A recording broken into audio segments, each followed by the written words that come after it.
and then into solo jumpers. Now it's every man for himself as he looks for the safest route to descend into the arena.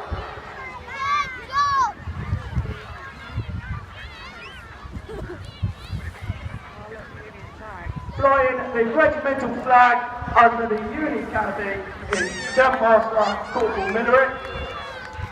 And under the P&O canopy flying the Union Jack is Lance Corporal Chris Smith.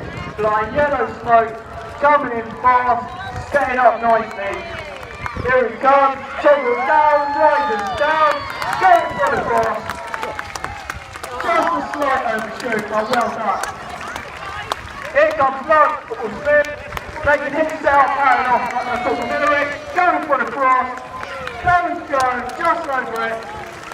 Left in, Lance Corporal Gateman Warren. And